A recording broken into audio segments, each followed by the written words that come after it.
How's it going, guys? Wolves Reign Gaming here, and today I just wanted to talk about Mario Kart Tour. Not to give like a review or anything like that because the game's been out since 2019, but I did kind of want to just talk about it and discuss some of the changes that have gone to the app since it first launched. I've been playing this game since 2019 on and off, but it wasn't until recently that I really got back into it again. I was really into it for a while when it came out, but then, like I said, I was just on and off for a while. But I recently got back into it for one reason, and this reason is no more loot boxes or pipes, as they call it in Mario Kart Tour. For those that don't know, when Mario Kart Tour launched, and only until a couple months ago, it had these things called pipes where you would spend rubies, which is the microtransaction in the game. You would spend rubies to launch these pipes, and these pipes essentially act as loot boxes, and they would give you characters, they would give you carts, they would give you gliders. So now what they've done is they've essentially got rid of the loot box mechanics, and now you can clearly see all the characters, all the carts, and all the gliders that you can obtain with your rubies. And I really like this a lot better because it's not just totally random. You're not just spending your rubies hoping that you'll get a certain character. Now you can actually start to save up and get the character or glider that you want. Now, it is still expensive. It definitely is still expensive. And if you don't get the gold pass, which I'll explain that in a minute, you're not going to really get rubies fast enough. You're pretty much going to have to spend money. And you can see all these characters right here are priced at 150 rubies. And when you look at the prices, 170 rubies is $70. While 122 rubies is $50. And see, they never changed the pricing when they got rid of the loot box mechanics. And so when you were spending rubies, I think it was like 5 rubies to launch a pipe. Yeah, it was random, but at least you had a better chance of getting a character with fewer rubies than you.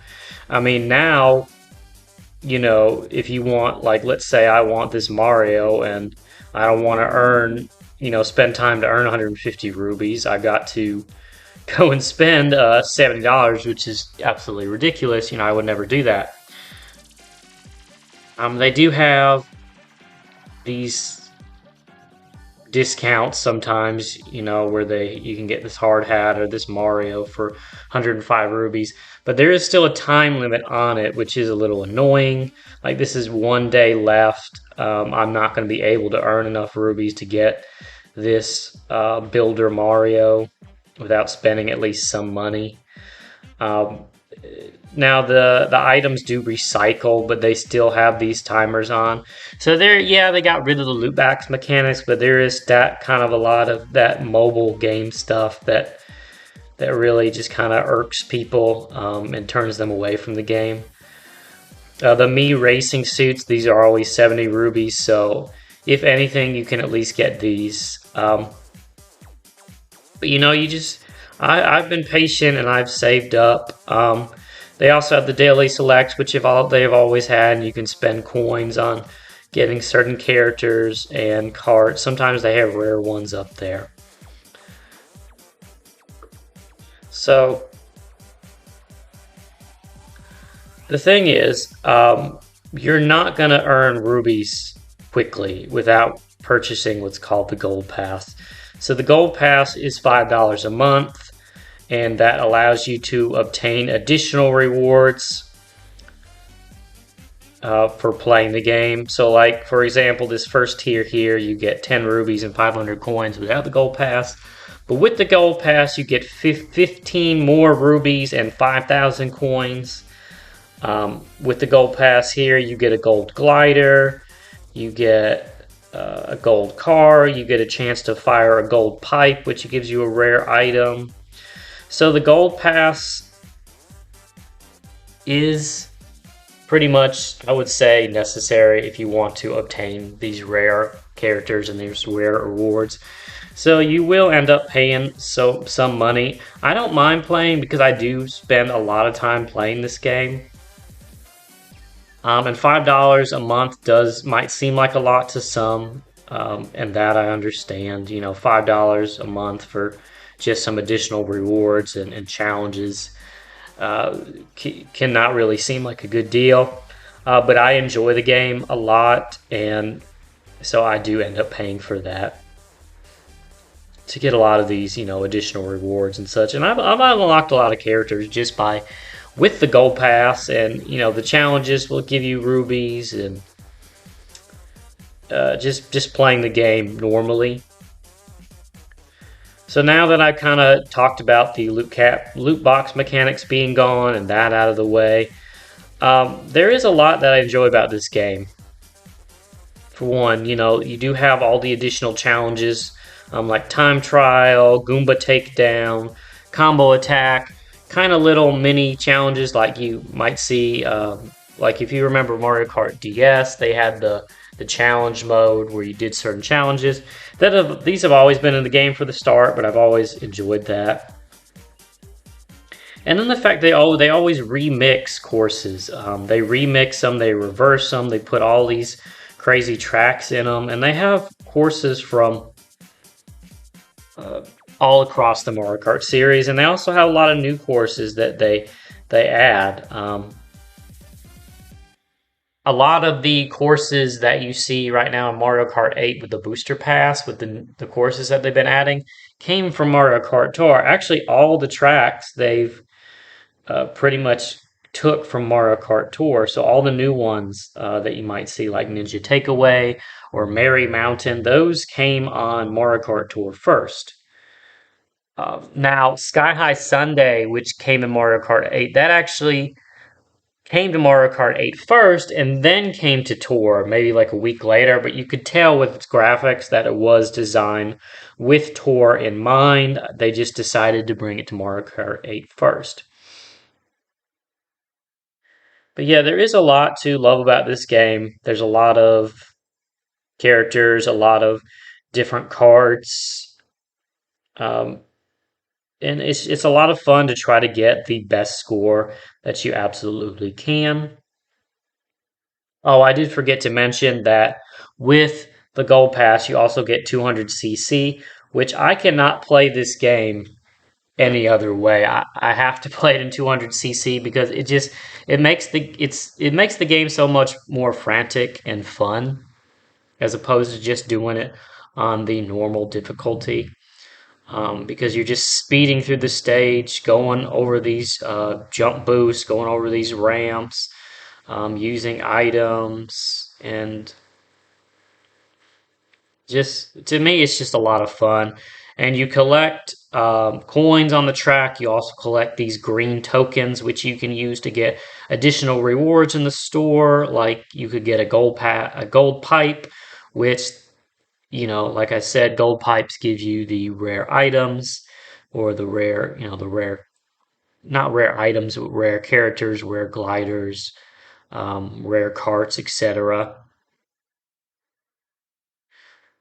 But yeah, there is a lot to love about this game for those that, invest their time in it and are willing to spend a little extra money, which the game definitely is still greedy. It's still full. It's still got those microtransactions. That hasn't changed.